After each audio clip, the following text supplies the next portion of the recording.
Watching the TED Talk videos that my teacher showed me in our TED Club made me think about what I like, what am I good at, and what am I passionate at.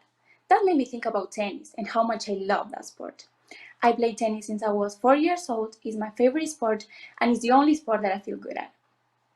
I have my idols, and I am a fan of a lot of tennis players, women and men too. I have won a lot of matches, and I have made a lot of new friends while competing. Tennis has taught me beyond the sport and how to play. It has taught me balance, self-esteem, partner support, respect, control of emotions, patience, dedication, and teamwork. So, after watching the videos of my class, I started to think on how can I represent myself in the sport and how can I make a change on it. I remember perfectly the moment when I got my first racket. That was mine, the racket that I would use to represent myself while playing. It was violet, suitable and small for small kids and beginners. Here it is. In my life, I have always chosen my tennis racket because of the people that have designed them.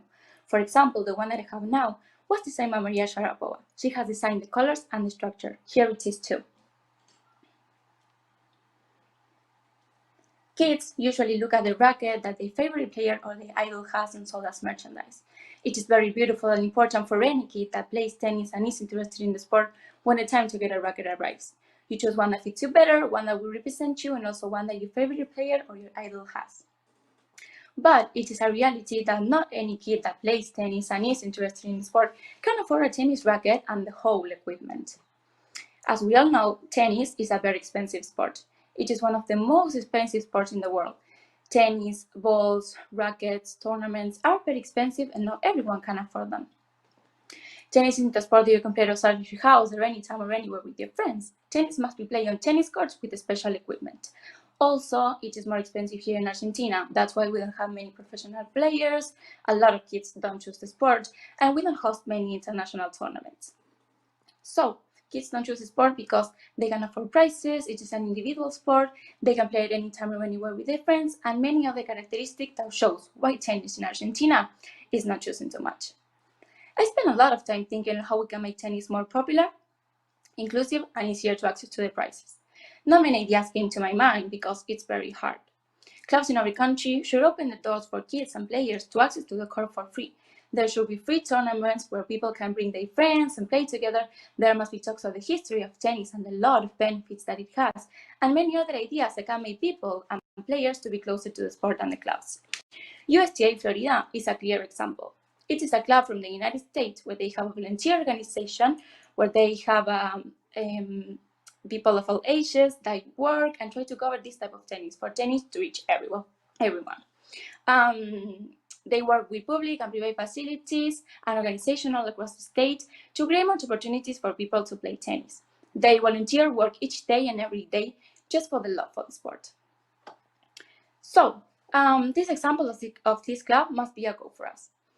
It is a very good idea to take into account. Clubs in our country should look for sponsors and volunteers to give free classes. Many people, teachers, students can be volunteers and give free classes and give the chance to play for those that don't have the opportunity because they have no money or they can afford prizes. Tennis should be more inclusive, recognized, and play in our country. It is said that it is one of the most important sports of the world because of its benefits. A child who begins to play tennis as soon as he's in college develops how to handle pressure, develops his strategic abilities, and is more aware of his surroundings. But not everything is there. Playing tennis has benefits on a social, mental, and physical level. Among the physical benefits to acquire improvement of the immune system, bone strength, motor coordination, aerobic capacities, cardiovascular benefits, flexibility, and balance. And among the social benefits to acquire mutual support, resilience, respect, control of emotions, self-esteem, patience, dedication, teamwork, and empathy. I talked enough about my idea to my tennis teacher, and she told me that there is already a project in our country that is called Tennis on Schools that tries to cover this type of tennis, for tennis to reach everyone. The idea is to go to public and private schools and playing tennis there, give rackets, ball, courts, nets, and just land it there and playing tennis for free for those that don't have the opportunity. So this one is a very good project that is already in practice in our country here in Argentina. So sports should be more recognized, inclusive, and more played in our country and also in the world. We must live in a world where everybody can make a change and impact in the sport they play or in something that they like. Making tennis open for everybody is what I dream for. Everyone must have the chance to play tennis or the sport they like and have no stops on their way. Thank you so much.